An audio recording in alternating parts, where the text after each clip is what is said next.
यहाँ उपस्थित आदिवासी कर्मचारी समिति के पदाधिकारीगण और अन्य कर्मचारी पदाधिकारीगण सबको करम महापर्व की ढेर सारी शुभकामनाएं, सबको जोहार।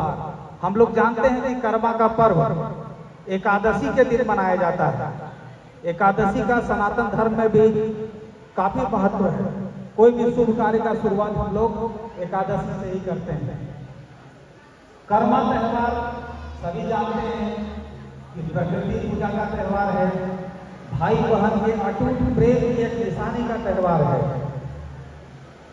आज के दिन कल कर्मा है, आज पूर्व संध्या का जो कार्यक्रम हो रहा है ये कल के त्योहार की तैयारी है कि ताकि त्योहार को हम लोग और अच्छे तरीके से मना सकें।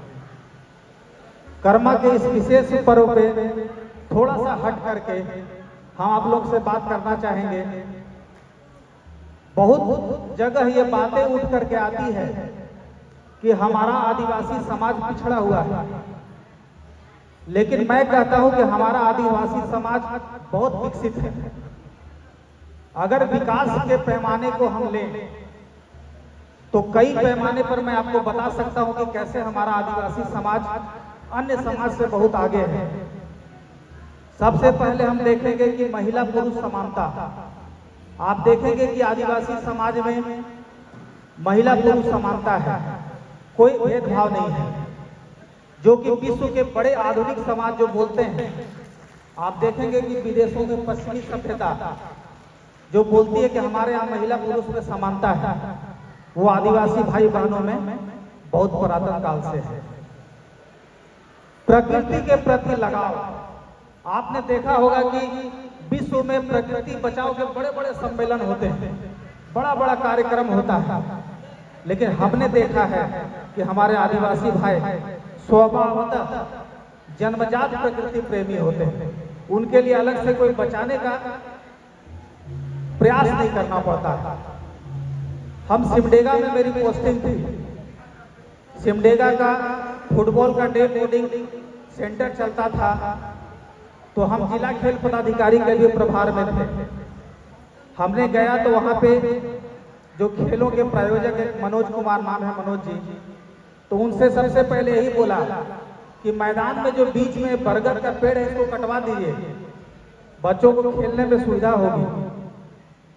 उन्होंने बोला कि ये कई बार हम लोग विचार कर चुके हैं और यही निर्णय हुआ है कि नहीं, पेड़ को नहीं काटना है। मतलब सोचिए कि पेड़ों से कितना लगाव है। खेल के मैदान के बीच में पेड़ है, लेकिन उन लोग काटना नहीं चाहते हैं। तो ये प्रकृति के प्रति जो अटूट श्रद्धा है वो आदिवासी त्योहारों से भी हम देख सकते हैं। कर्मा हो, सरहुल हो। मेरे एक सीनियर थे डिप्टी कलेक्टर, एक बार कहा था कि प्रवीण कर्मा के छुट्टी में हम घर जा रहे, जरा से वो मेरा लेटर बना दो छुट्टी का। तो हमने लिखा था कि कर्मा पर्व के अवसर पर छुट्टी के संबंध में। उन्होंने उसको कटवा दिया, बोला कि कर्मा पर्व नहीं है, कर्मा महापर्व। तो हम लोग देखते हैं कि आदिवासी समुदाय जो है वो अपने आप में अपनी संस्कृति, अपनी भाषा को समेटे हुए और लोगों के लिए एक मिसाल है। जो आज मिसाल लोग बनाते हैं तो ये अपने आप में एक मिसाल है, एक जीने का तरीका है। आदिवासियत एक जीने का तरीका है।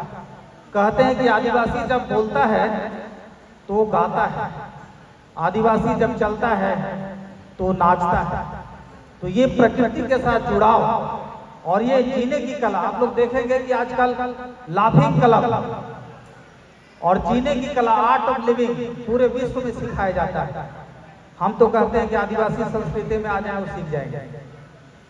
तो आप लोगों को एक विश्व की उत्तम संस्कृति के वाहक के रूप में मैं आप लोगों को ढेर सारी बधाइयां देना चाहता हूं, शुभकामनाएं देना चाहता हूं, जोहार करना चाहता हूं और आपसे एक आग्रह करना चाहता हूं, ये संस्कृति इसी तरफ बची रहे और संस्कृति को बचाते हुए हम लोग आगे बढ़ें तो जरूर हमारे राज्य और देश का विकास होगा। जय सरना, जय धर्म, जोहार।